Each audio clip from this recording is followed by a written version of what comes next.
Assalamualaikum warahmatullahi wabarakatuh. Jumpa kembali di channel Ngulik Horor. Channel ini menceritakan tentang kisah-kisah misteri. Di kesempatan kali ini, saya akan membawakan kisah misteri yang ditulis oleh Ed Nafila. Oh iya, di dalam cerita ini, nama dan tempatnya disamarkan semua ya, untuk menjaga privasi pihak yang terlibat di dalamnya. Yuk daripada kita lama-lama, langsung saja kita simak ceritanya. Bismillahirrahmanirrahim. Kali ini saya akan membawakan kisah misteri yang berjudul Bahyut Pemuja Iblis. Seperti apa kisahnya? Mari kita kulik ceritanya. Bahyut, beliau yang sudah bertahun-tahun sakit dan tidak bisa terbangun dari ranjangnya, tiba-tiba berdiri di hadapanku dengan tatapan yang mengerikan. Ini bukan rumahku. Aku harus kembali ke rumahku, ke Punden Putuk, ucapnya dengan suara yang berat. Sama sekali tidak seperti suara seorang nenek yang berumur 98 tahun. Punden Putuk, tempat apa itu? Apa yang pernah terjadi di sana? Sehingga Bahyut terus tersiksa dengan sosok yang tidak henti-hentinya merasuki dirinya untuk kembali ke tempat itu. Jawa Timur 2016. Dia adalah Mbah Gina. Kami memanggilnya dengan Bahyut, seorang nenek tertua di desa kami, yang saat ini berusia kurang lebih 98 tahun, sama seperti nenek pada umumnya. Beliau berbadan kecil, kurus dan sedikit bungkuk. Beliau tinggal sendiri di rumahnya, tapi ada dua orang anaknya, tinggal berdampingan dengan Bahyut di rumah yang berbeda. Merekalah yang selama ini selalu mengurus Bahyut, bersama warga desa yang peduli. Beberapa tahun yang lalu, sekitar tahun 2014, Bahyut jatuh sakit. Dari diagnosanya, beliau sakit tua, layaknya orang lanjut usia pada umumnya. Sejak saat itu beliau menjadi susah beraktivitas. Bahkan untuk berjalan pun, beliau harus menggunakan tongkat. Semenjak saat itu, Bahyut semakin perlu diperhatikan.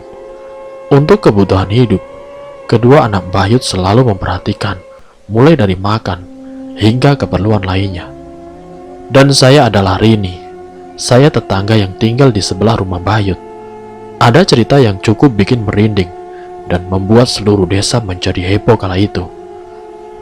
1 tahun semenjak Bahyut sakit, mulai ada keanehan akan penyakit yang dialami oleh Bahyut.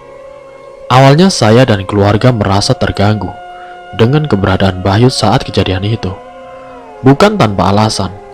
Pasalnya setiap malam Jumat hingga Jumat siang menjelang sholat Jumat, Bahyut selalu menangis. Nangisnya terdengar sangat pilu, seperti orang yang kesakitan. Dan yang terkadang membuat bulu kuduk ini merinding. Tidak jarang Bahyut sering berteriak, "Panas! Tolong! Aku jangan dipasung di sini. Badanku terbakar. Tolong aku! Tolong! Saya ditali di atas bilik bambu." Hampir setiap malam Jumat, beliau pasti kumat dan berteriak mengatakan hal itu. Namun ternyata semakin lama teriakan itu tidak hanya terjadi setiap malam Jumat. Semakin lama setiap malam, Bahyut menangis sambil berteriak seperti itu. Kebetulan kamar saya dekat dengan rumah Bahyut, jadi saya selalu mendengar teriakan Bahyut setiap kali dia kambuh. Nah, masalahnya aku merasa ada sesuatu yang menurutku tidak wajar. Setiap Bahyut kambuh dan berteriak, entah mengapa aku merasakan ada sesuatu yang mengerikan dari arah teriakan itu. Saya tidak pernah bisa tidur sendiri saat itu, hingga saya memilih untuk tidur bareng bapak dan ibu dan adik. Kami sekeluarga memiliki kebiasaan, kalau setiap pada maghrib sepulang sholat, kami selalu main ke rumah Bahyut. Biasanya kami menjenguk beliau, sekaligus menemani Bahyut dan juga anak cucunya. Ada lagi kebiasaan Bahyut yang menurutku tidak biasa. Beliau kalau tidur, bisa 3-4 hari tidak terbangun. Dan ketika sudah terbangun, beliau bisa 3-4 hari juga tidak tidur. Beliau benar-benar terjaga. Membuatku itu adalah suatu kebiasaan yang menurutku sangat tidak masuk akal. Nah, saat Bahyut terbangun itulah, Bahyut sering kambuh, menangis dan berteriak-teriak seperti yang saya ceritakan tadi. Hal itu terjadi selama bertahun-tahun tanpa adanya perubahan. Bahkan anak dan menantunya harus bergantian untuk berjaga dan rela meninggalkan pekerjaannya demi menjaga Bahyut. Saat ini sudah bertahun-tahun Bahyut ada dalam kondisi itu. Semakin lama fisik Bahyut juga semakin lemah. Bahkan untuk makan pun Bahyut harus disuapi dan benar-benar tidak bisa apa-apa. Tapi tetap saja, Bahyut masih sering kambuh berteriak-teriak, terutama setiap malam Jumat. Suatu ketika di malam Jumat, bapak-bapak di lingkungan saya sedang mengadakan kegiatan yasinan di masjid. Sebenarnya itu adalah kegiatan rutin. Dan waktu itu bapak saya dan anak laki-laki yang lain juga ikut yasinan. Alhasil yang menunggui di rumah Bahyut itu hanya kami para wanita. Saya, adik saya, Yati, ibu dan juga Mbak Uti, bersama anak dan menantu Bahyut. Sambil menunggu, kami menonton televisi bersama yang lain. Tapi tiba-tiba, Yati berbicara dengan nada yang bergetar. "Mbak, ibu, itu Bahyut," tanya Yati. "Yati, Bahyut di kamar," balas ibu masih fokus dengan film yang ia tonton. Tidak seperti ibu. Aku penasaran dengan perkataan Yati. "Itu Bahyut sudah sembuh, dia bisa berdiri sendiri," ujar Yati. Seketika aku menoleh ke arah yang dituju oleh Yati. Benar ucapannya. Apa yang kulihat benar-benar tidak masuk akal. Bahyut tiba-tiba duduk sendiri dan berdiri. Seketika kami semua kaget dan takut. Jelas saja, selama ini Bahyut sudah bertahun-tahun tidak bisa berdiri dan hanya terbaring di kasur. Sedangkan kali ini, beliau bisa berdiri seperti orang sehat. Satu lagi, Bahyut berbicara dengan kata-kata yang aneh. "Aku mau pulang, ini bukan rumahku." Kami semua merinding. Tidak ada yang berani mendekati Bahyut selain ibu. Jangan ngawur, mau pulang kemana? Ini kan rumah Mbak sendiri," tutur ibuku. "Ini bukan rumahku." Bahyut masih tetap dengan ucapannya. "Rumahku di tempat yang jauh, di Punden Putuk sana. Ini bukan rumahku." Selama ini ibu memang termasuk seseorang yang peka dengan hal-hal yang berhubungan dengan gaib. Ia pun memegang tangan Bahyut sembari menatap tajam matanya. Entah apa yang terjadi. Tiba-tiba Bahyut berteriak dengan suara yang berbeda. Suaranya terdengar berat, seperti suara laki-laki. Terlihat amarah di wajah Bahyut.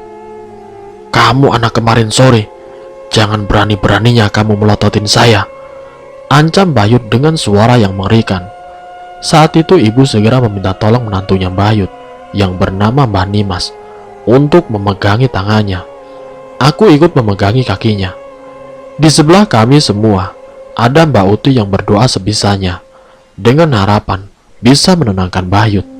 Entah apa yang dipikirkan oleh Mbah Nimas. Tiba-tiba dia berlari ke belakang dan mengambil air comberan. Ia membawa ke hadapan Bahyut sembari berteriak, "Kamu keluar, atau aku cekori air comberan ini." Aku sama sekali tidak menyangka cara itu akan berhasil. Dan ternyata Bahyut juga masih terus memberontak. Sampai Mbah Nimas mengguyur air comberan itu ke tubuh Bahyut. Dan benar saja, anehnya Bahyut langsung bisa tenang. Aku, ibu, dan Mbak Uti juga terkejut dengan kejadian itu. Bagaimana bisa seorang yang kesurupan bisa sadar hanya dengan disiram air comberan? Apalagi air itu benar-benar bau. Tapi kata Mbak Nimas, kalau Bahyut kumat, satu-satunya cara yang bisa dilakukan adalah hal itu, menyiramkannya dengan air comberan. Suatu saat di malam Jumat yang lain, kami mampir lagi ke rumah Bahyut. Saat itu kebetulan, saya tidak bisa ikut ke rumah Bahyut karena sedang dikejar deadline, hingga terpaksa di rumah sendirian. Dari dalam rumah, saya mendengar suara Bahyut kambuh lagi. Dia menangis sambil berteriak seperti biasa. Sebenarnya saya sudah terbiasa dengan hal itu dan tidak terlalu menggubrisnya. Sampai akhirnya, ibu manggil saya dengan berteriak dari rumah Bahyut. "Duk, tolong jemput Mbak Fari, Duk," teriak ibu. Mbak Fari adalah anak dari Bahyut. Pada jam itu, Mbak Fari sedang yasinan. Katanya mereka yang sedang di rumah Bahyut sudah kewalahan. Didoakan hingga cara terakhir disiram air comberan pun sudah tidak mempan. Dengan segera, aku berlari menghampiri Mbak Fari yang masih mengaji. Aku menceritakan kejadian di rumah Bayut, hingga akhirnya Mbak Fari mengajak salah seorang sesepuh desa dan juga Pak Kiai untuk ikut serta. Benar saja, begitu sampai di rumah, kami melihat keadaan rumah Bayut sudah berantakan. Barang-barang berserakan di mana-mana. Terlihat ibu dan Mbah Nimas tengah menghalangi pintu keluar untuk menghalangi Bayut yang masih marah dan memaksa untuk pulang. Saat itu Yati dan Mbah Uti sudah disuruh pulang karena keadaan sudah benar-benar berbahaya. Seketika saat melihat keadaan itu, Mbah Fari sesepuh desa dan juga Kiai masuk ke rumah dan segera menahan Bayut. "Siapa kamu? Apa maumu?" tanya Pak Kiai yang telah sempat membacakan doa sebelumnya. Jawaban Bayut tetap sama. Ia menatap Pak Kiai dan berkata dengan suara yang berat, "Aku mau pulang. Aku mau pulang ke Punden Putuk.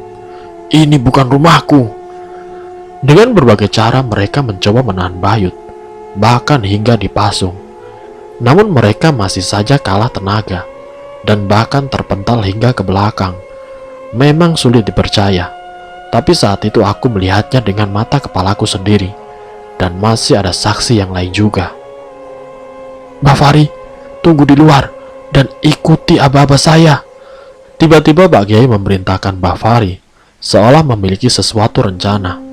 Pak Kiai pun membacakan sebuah doa dan melepaskan pasungan di kaki Bayut. Seperti dugaan semua orang yang ada di sana, Bayut segera berlari menuju keluar rumah. "Mbak Fari, sekarang!" Pak Kiai memberi aba-aba kepada Mbak Fari untuk menangkap Bayut.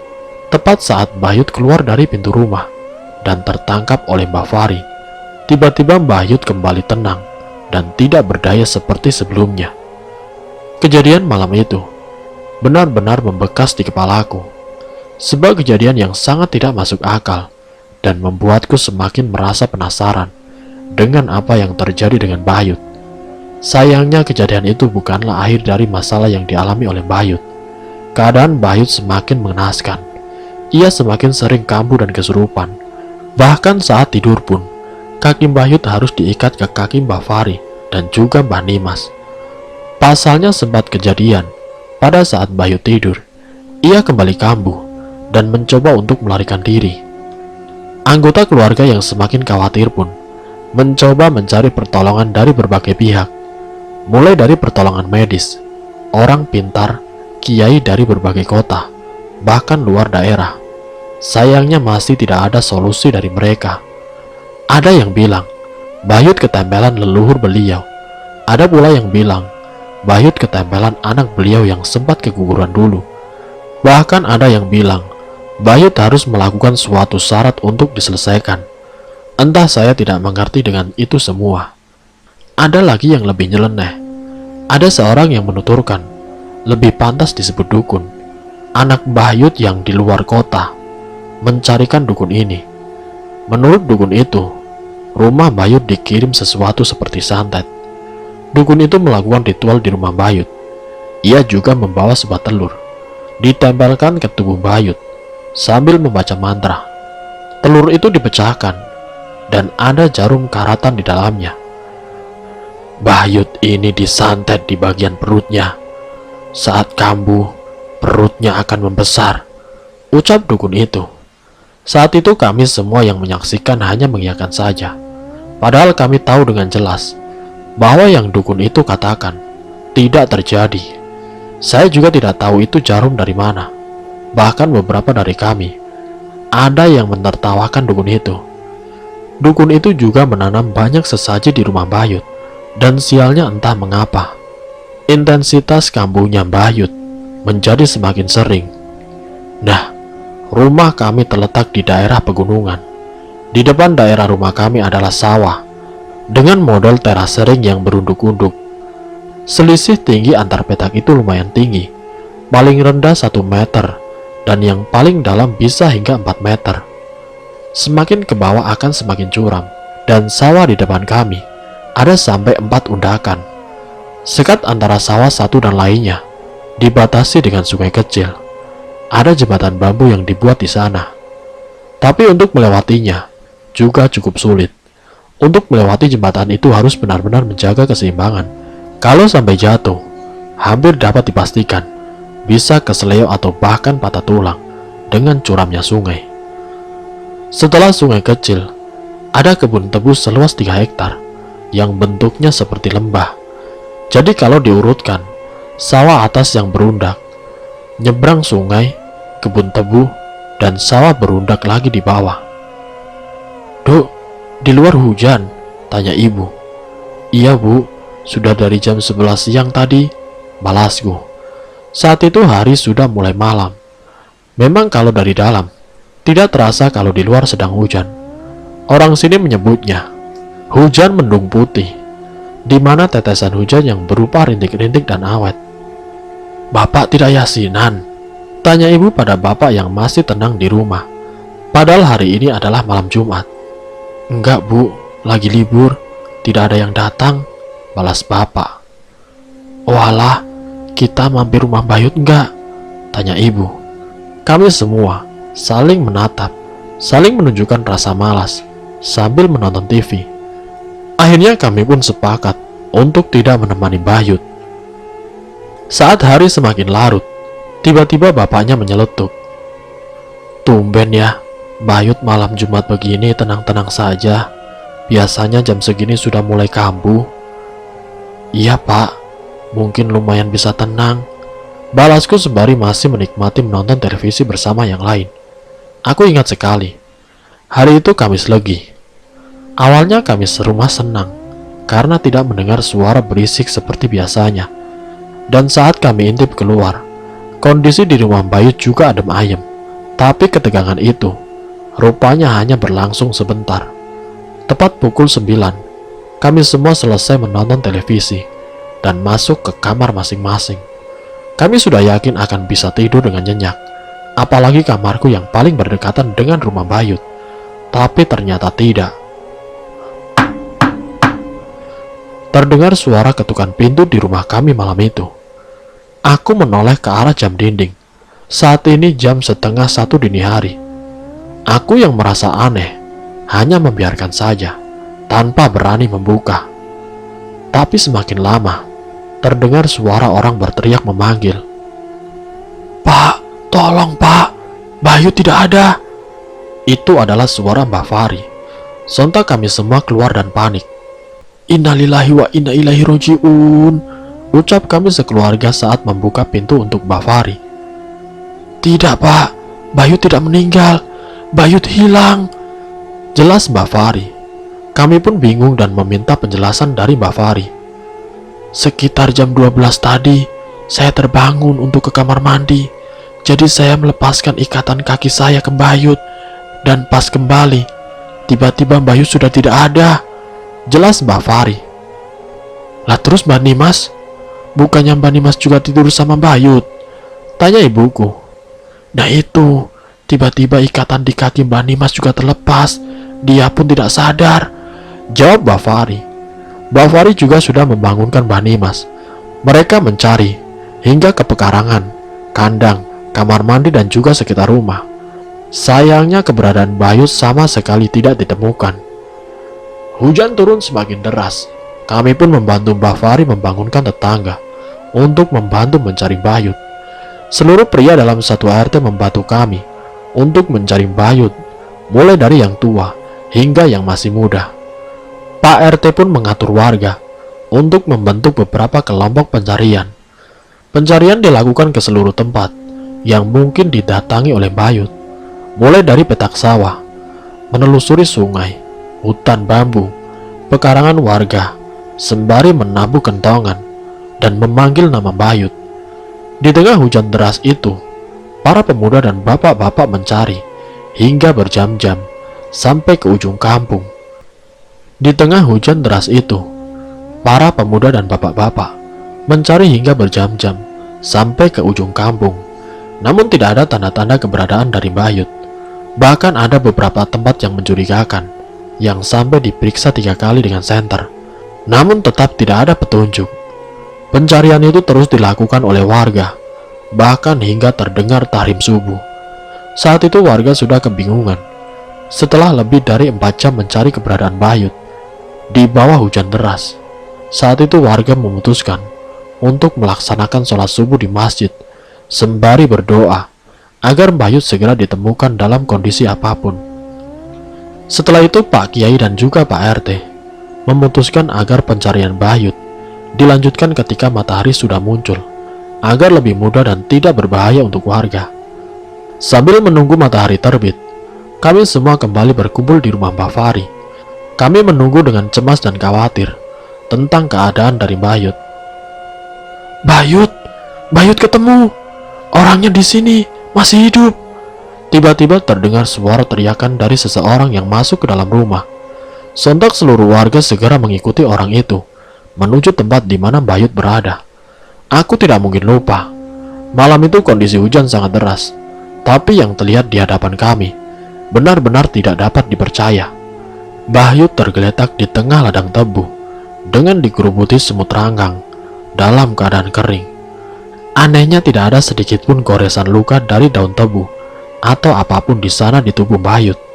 Warga bergidik ngeri saat melihat Bahyut menyeringai tersenyum saat ditemukan.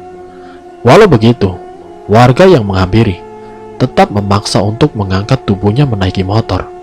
Tepat ketika sudah meninggalkan ladang tebu, Bahyut kembali jatuh tidak berdaya lagi.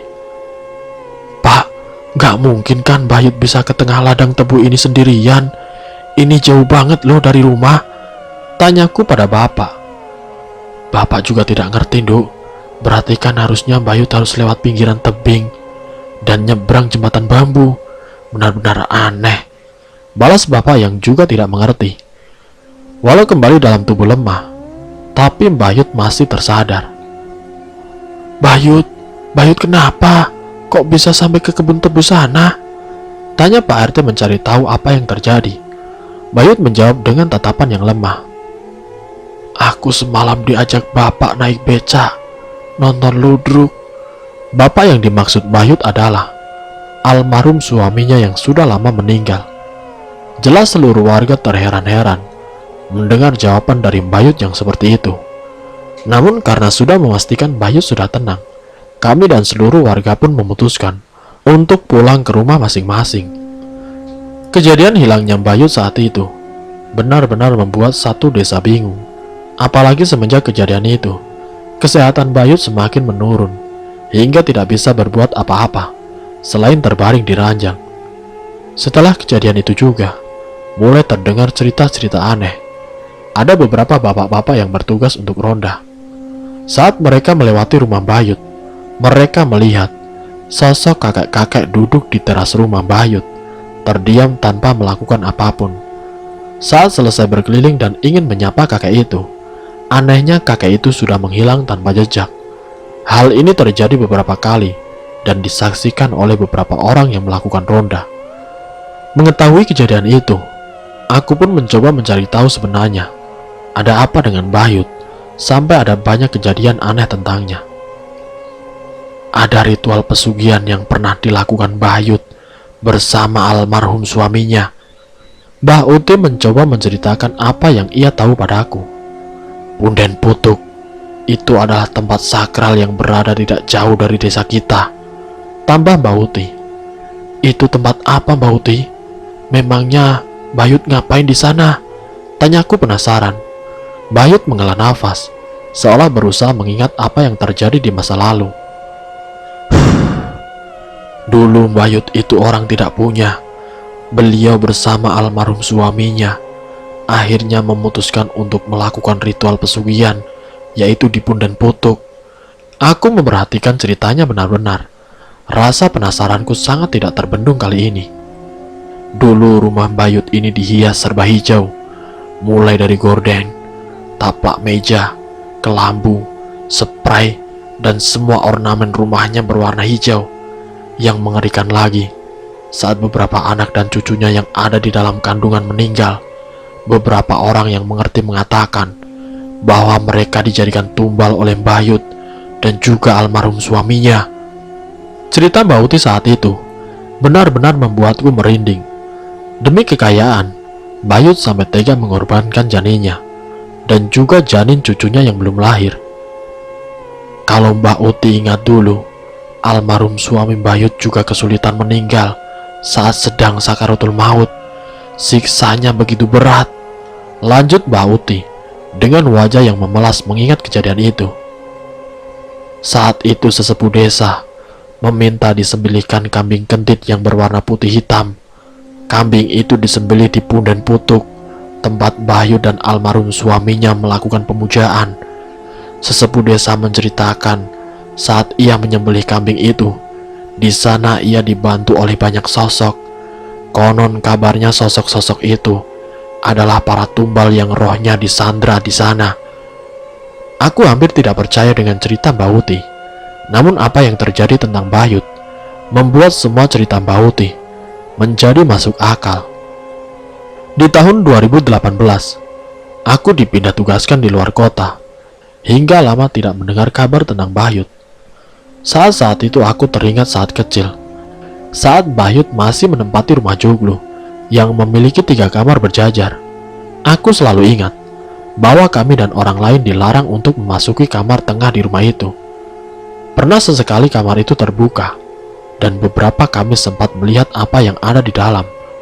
Sepasang keris tersimpan di sana, bersama sesajen pisang raja, serta bunga-bunga. Tidak hanya itu, setiap malam Jumat biasanya Bayut dan almarhum suaminya juga menyiapkan kopi pahit, sirih buat nginang, dan rokok yang dibungkusnya kulit jagung. Pernah sesekali aku iseng masuk ke dalam, dan Bayut marah besar kepada aku. Terkadang aku penasaran dengan keadaan Bayut dan menanyakan pada orang rumah. Baru akhirnya di akhir Desember 2018, aku diceritakan bahwa Bayut sudah berpulang setelah dilakukan ritual yang sama seperti almarhum suaminya. Ritual penyembelihan kambing kendit itu lagi di sebuah tempat sakral, sebuah tempat di mana mereka berdua melakukan pemujaan, sebuah tempat yang disebut dengan nama Punden Putuk. Dan selesai. Itulah kisah misteri yang berjudul Bayut, Sang Pemuja Iblis. Semoga dari kisah ini kita dapat mengambil hikmah dan pelajarannya. Ambil sisi positifnya dan buang jauh-jauh sisi negatifnya. Terima kasih untuk kalian yang sudah mampir di channel kami. Jika kalian tertarik dengan video kami, silakan tekan tombol like, share, dan komen. Tekan subscribe untuk mengikuti video-video kami yang selanjutnya. Wassalamualaikum warahmatullahi wabarakatuh.